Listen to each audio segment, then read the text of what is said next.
Well, hello, my beautiful co-creators. Lilu here in amazing Sedona with Sarah McLean. It's so good to see you again. It's good to see you. Thanks for coming. Thank you, thank you. I feel very magnetized to this place. You know, magnetized to Sedona. It's got a special energy. And you're teaching meditation here.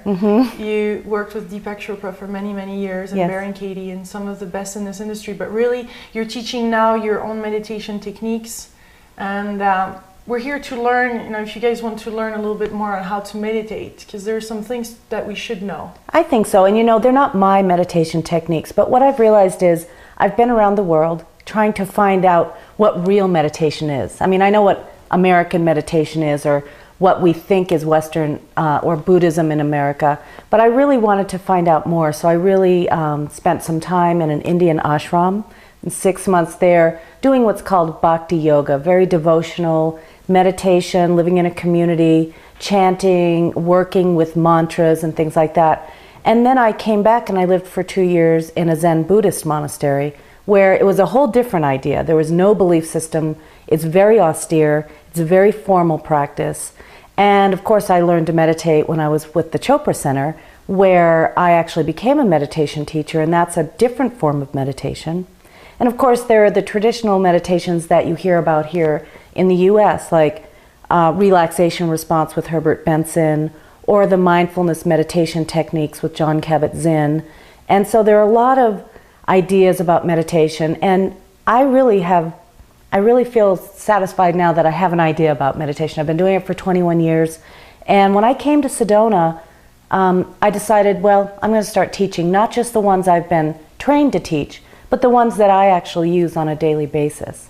So that's what I do, and I'd love to share it. People come to Sedona from all over the world, as you know. Yeah, and, as we are. As you are, right? Yeah. And they want a spiritual experience. I had 2 women here from Canada yesterday, and first they came and talked about their stress and how they wanted to relieve their stress.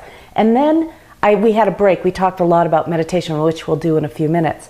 We had a break. I came back, and they said, well, what our real interest is finding what's missing in our lives. Both of them were successful.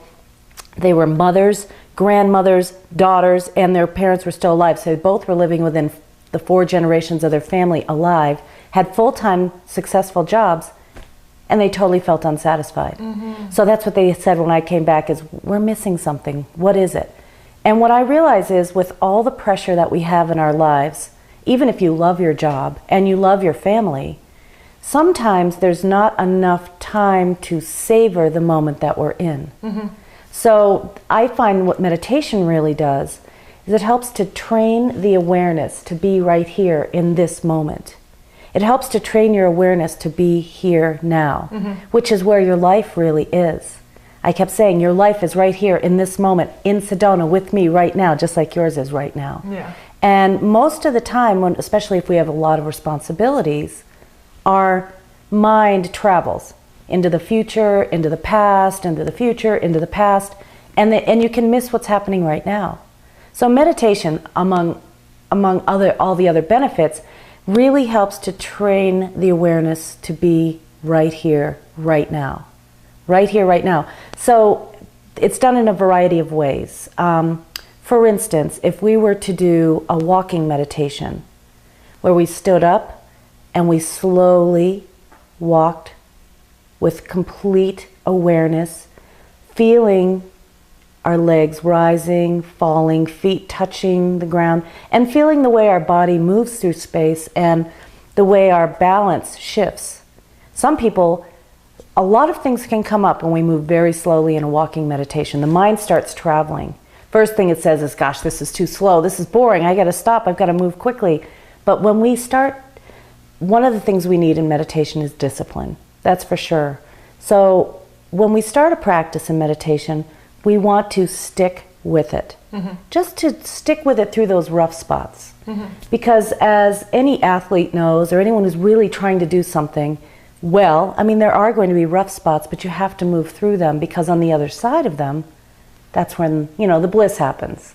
So with a walking meditation, it's training the awareness to be in the present moment, although the thoughts will come about how long is it going to take me to walk across that room, or this is way too slow, or I'm losing my balance, or this isn't working. And then when you realize it, you bring your attention back to what you're doing, to the sensations once again. The body's always in the present moment. The activity we're doing is always in the present moment. It's only the awareness that travels, the thoughts that travel from the past to the future. So it's a training of the awareness, whether you're walking in a meditation or whether you're sitting completely still and paying attention to the breath. Now the breath is always in the present moment.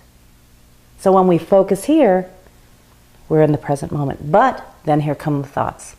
So I'm writing this book, and yesterday I was writing this introductory chapter, and you know, a lot of people have heard this figure of speech called the monkey mind. It's, you know, it's a Buddhist expression, but it's very Western now, and it talks about how the mind is very unpredictable, and it's constantly looking for something to grab onto, and when it's got something, it's looking for the next thing, like a monkey. Like right now I'm thinking of your hair rubbing the mic. How's that going? Is that better? There's your mind. Be right here. Yeah, but that's true. But some things need to be attended to. But if you've sat here with the decision to meditate and the mind goes to the mic, you'd have to go, oh, but I'm meditating now. And you'd come back to whatever that focus is. So meditation, as you can see with those two examples, whether you're paying attention to the breath or you're moving in space and doing an activity in meditation, both of them require two things. It requires your attention and a focus for your attention. So the focus obviously could be the breath, could be the sensation of walking. Some people use a focus that includes a sound, either a sound they make like a chant, like I did earlier, or a sound they think, like a mantra, or a sound that they're listening to, like some of those white noises or Tibetan bowls or crystal bowls.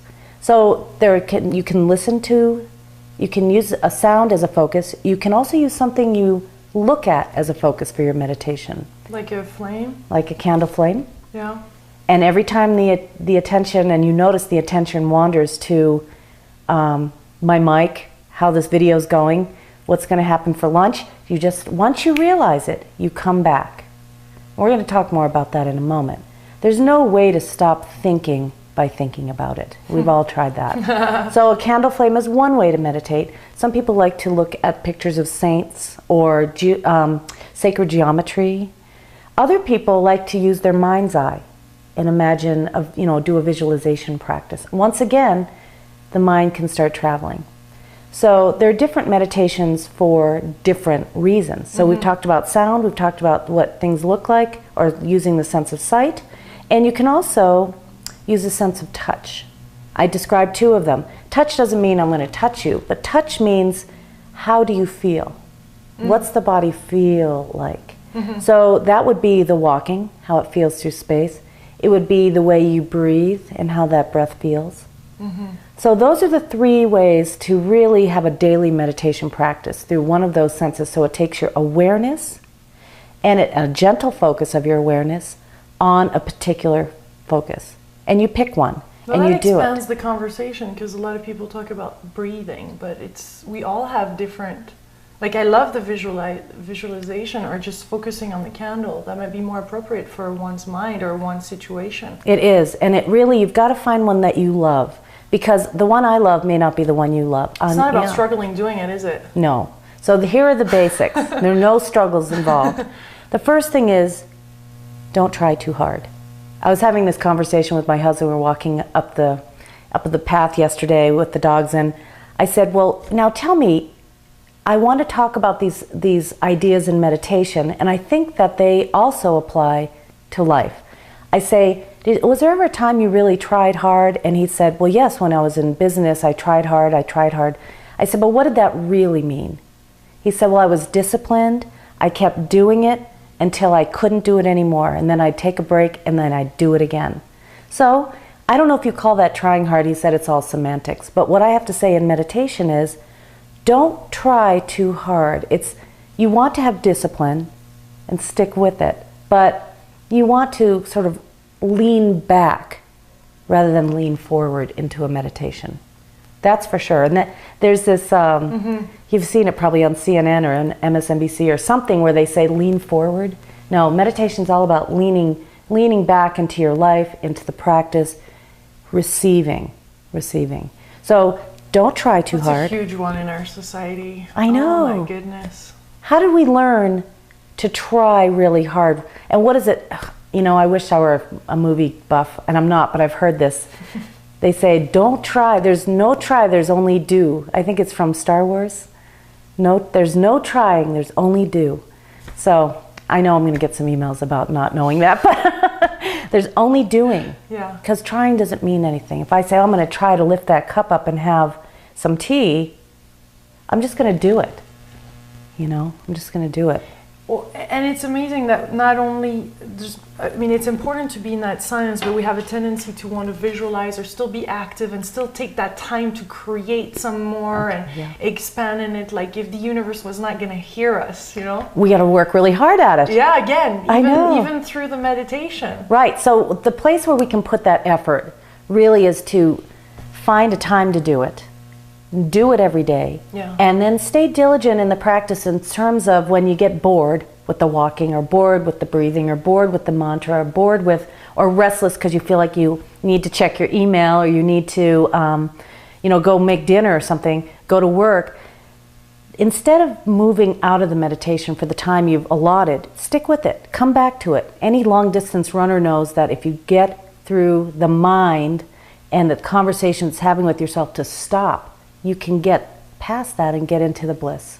So meditation's the same way. Don't try too hard, but stick with it. Be diligent. Be committed to it. It doesn't mean you try hard. When you're in a relationship, you're committed, but it doesn't mean you're trying really hard. You're just committed, and it's easy, and it should be anyway. Yeah. So don't try hard. Remain committed. The next thing is really challenging for many people. Let's say you're sitting here paying attention to the breath. Why don't we all do this now at home? So close your eyes. First, you can give yourself a couple of deep breaths, ideally through the nose. The same applications of not trying hard. So don't regulate the breathing. Don't try hard to breathe. Simply allow the breath. Lean back and allow the natural flow of the breath in and out of the nostrils. When you close your eyes and pay attention to the breath, you might notice all the sounds in the environment, including my voice. So just welcome them. Lean back, receive. Receive that. Receive the breath. And we're going to stick with this practice. I know you want to open your eyes, look around, scratch an itch. You can do all that, but then come back to this practice. One of the other things with your eyes closed is you might begin to notice how your body's really feeling in this moment. Usually with your eyes open, leaning forward into your life, you're not aware of how the body's feeling. So let's bring our attention now to the body. I'll talk you through this meditation relaxation that I do. Relaxing your forehead and your scalp. Relax your eyes. Relax your whole face. Relax your mouth. You can tuck your chin in just a little bit and allow the back of your neck to lengthen slightly as you let your shoulders move down away from your ears. Let your breath continue to be natural,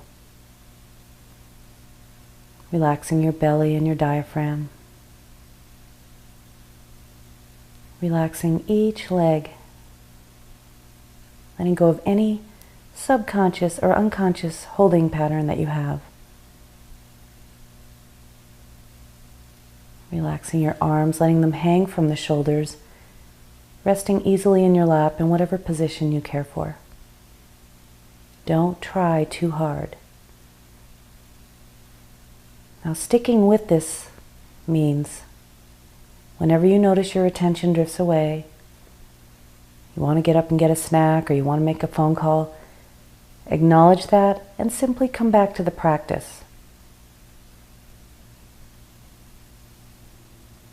The breath might get faster or slower, deeper or shallower. Just let yourself love your breath.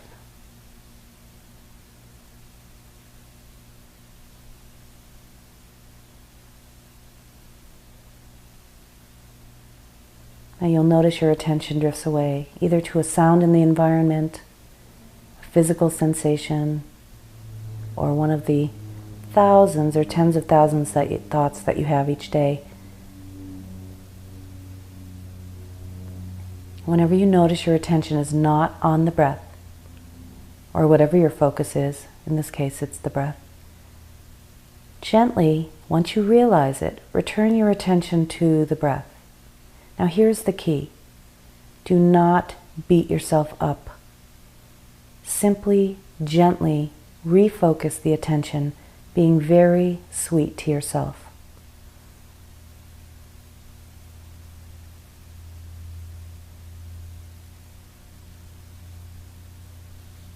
Continuing to pay attention to the breath.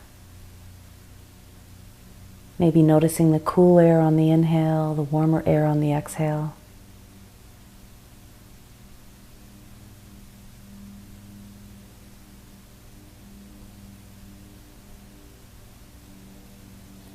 A lot of people are waiting for something to happen because we've all heard about meditation and its great effects. But I'll tell you, when we meditate with expectation, we stop the natural process. So what I'd ask you to do is anytime you notice that you're waiting for something or you want a certain experience, simply come back to the breath. This requires a little trust. There's nothing you can do to make anything happen in meditation.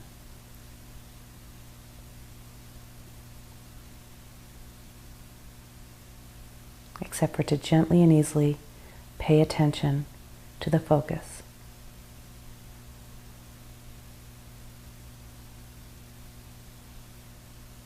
Now here's a practice that you can try now, dropping your awareness with your eyes closed to the center of your chest. And imagining the breath moving in and out from your heart center, as if your heart were breathing.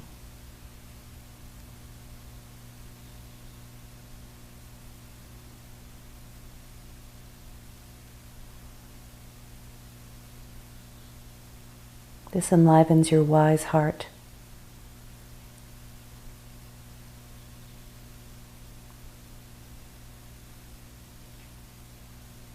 And remember that meditation is a practice.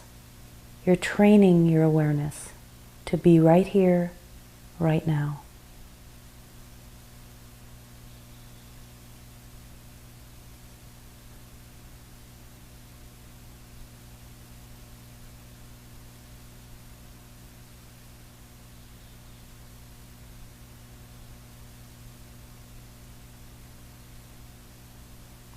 So keeping the eyes closed, you can take your attention off the breath and simply sit in the silence for a minute or so. I'll keep track of the time, being sure your body's completely relaxed.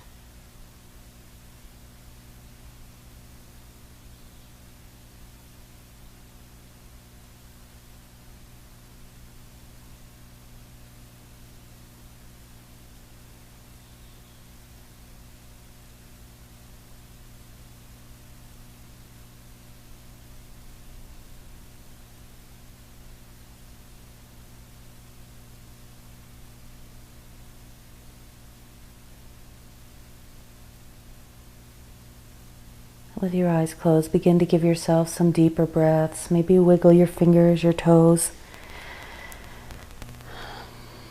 And whenever you do feel ready to open your eyes, take your time, there's no rush. You can slowly begin with a downward gaze. And then when you feel ready to engage, you can open your eyes all the way.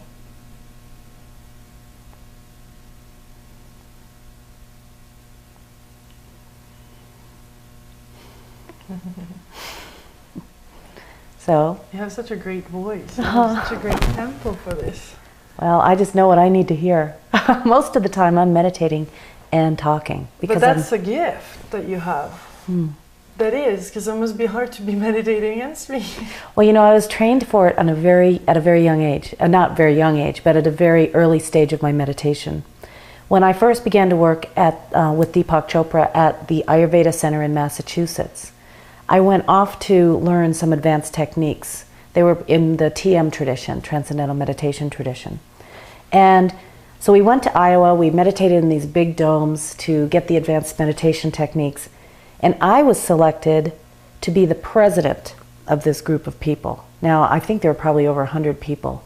But my job was not only to learn all of these advanced meditation techniques, and believe me, they can really rock your world, but I also had to be totally in action, totally present, making sure people knew where they were going, being on time. Everybody else is spaced out and I'm in charge, you know. And I was reading the Mahabharata, and in it there's the Bhagavad Gita. You know, it's a story about Krishna and Arjuna. And there's this line in there that says, Yogastha Karu Karmani. And what it means is, established in being, perform action. And that's what you do. When you're doing your videos and taking people on this Juicy Living tour, you really center yourself. And then you do your action. You perform action because you know if you're centered, you will have access to spontaneous right action. You'll have access to what you call the green light, right? And for me, when I settle down into my teaching, you know, I basically disappear. Yeah, I have stories and memories and desires, but it's not about me. It's about performing the action. In this case, you know, taking your listeners to a meditation. So Yogastha Karu Karmani, it's a practice of being sort of in a waking state, alert, present, completely present, and just allowing your presence to express itself. Yeah. And that's really one of the benefits of meditation, for sure. And then the day or the next thing is really, you're in the flow and things work out, as you say, magically. Yeah, and actually, you know what? We're allowing, because it's really all what we have to do, isn't it? Just allow. The same way that we're doing in meditation. Exactly. So it's prompting the day also for just walking in with confidence and trust that life will bring on the right thing. Exactly. And that same thing is in meditation, confidence and trust, and patience. This is my credo. Faith, that's all going to work out. I wasn't always like that. Some days I have a bad day, but you know, most of the time, faith, patience, which includes my practice, which includes what I know to do to take care of myself, whether it's sleeping or meditating or eating correctly or exercising, and then grace. Grace is when you show up in Sedona and, you know, we do this. Or grace can be when you have a certain desire and then it manifests without effort. It just manifests, it meets you. And so that's how I walk through the world, is have a lot of faith, which has been, it's sort of cultivated through meditation. Patience, which we all need, because when we have a desire, no matter what it is, for whatever you have for your Juicy Living tour, or whatever I have for my career or life, we know that we're not in charge of the timing. So we have to... And boy, do we try to impose it sometimes. Don't we? Yes. Yeah. So we simply have to be patient and practice what we know to do. And grace is when, it meets us. So, but back to the practice of meditation, I mean, one of the things that people need to realize is, even though a lot of great things can happen in meditation, I know that, but I have to say it's not going to happen because you make it happen. It again requires faith that it works out, patience with the practice, paying attention to the breath, and grace. Here comes some expansion or awareness, or here comes some heart-opening experience. But more often than not, meditation can be boring, tedious. It's like brushing your teeth. Sometimes it feels good, sometimes it doesn't feel good. Sometimes you just want to get it done, and sometimes you love the feeling. That's how meditation is. And the way you know meditation is working is not because of any experience you had in meditation. It's how your life looks. How's your life going? Do you feel better today? Are you a little less stressed? Yeah. Are you less stressed? And it's so simple. But think about it. The breath is always in the present moment. And when we come right here, right now, as those Canadian ladies wanted, when we're right here, right now, we have the direct experience of our life. Thich Nhat Hanh has this book called Savor. We get to savor the experience of our lives. Savor our breath, savor what we're eating, savor who we're surrounded by, savor the gentle caress of the breeze of the trees, whatever it may be. But we can't savor it if we're stuck back there or over there.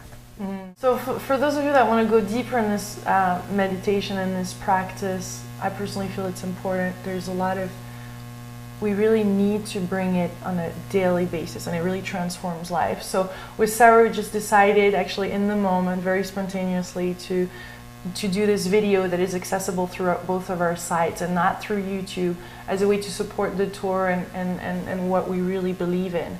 And so we're going to go into this. We're going to co-create it. We're co-creating, and I love that. Yeah. I love this energy. So thank you for welcome. Being open to it. And you're welcome. Well, I know not everybody can come to Sedona to really establish a practice or to get the 2-hour practice. So I think it's a great thing that you're offering. I appreciate that. Thank you. So we'll see you there, my beautiful co-creators. Much love from Sedona.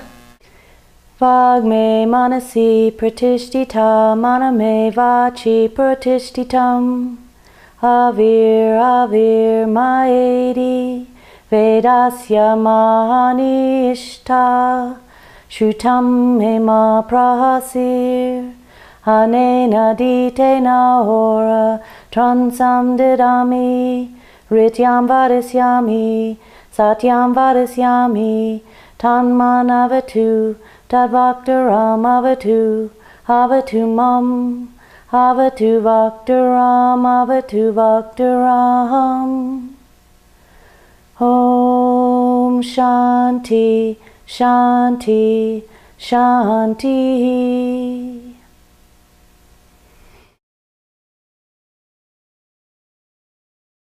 Talked a lot about meditation, which we'll do in a few minutes. We had a break, I came back, and they said, well, what our real interest is finding what's missing in our lives. Both of them were successful.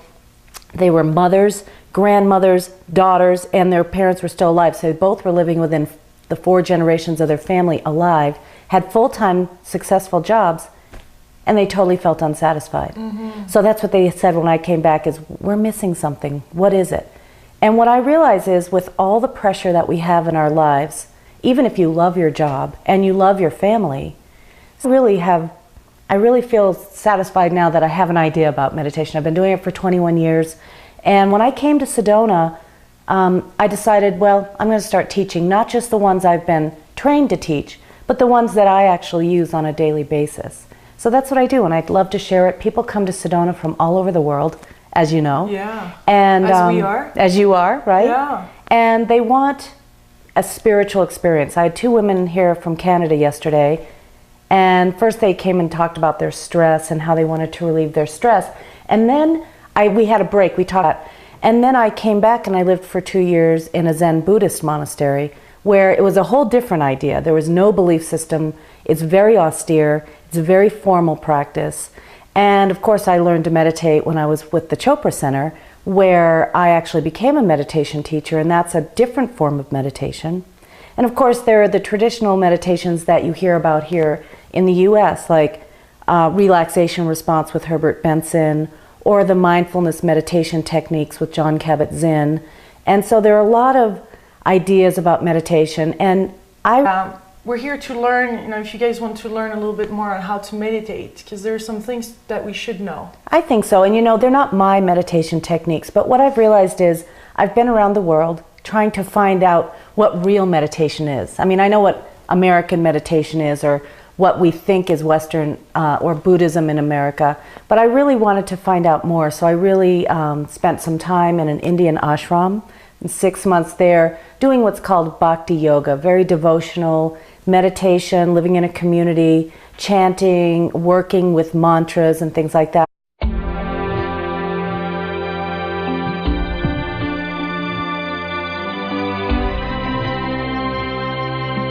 Well, hello, my beautiful co-creators. Lilu here in amazing Sedona with Sarah McLean. It's so good to see you again. It's good to see you. Thanks for coming. Thank you, thank you. I feel very magnetized to this place. You know, magnetized to Sedona. It's got a special energy, and you're teaching meditation here.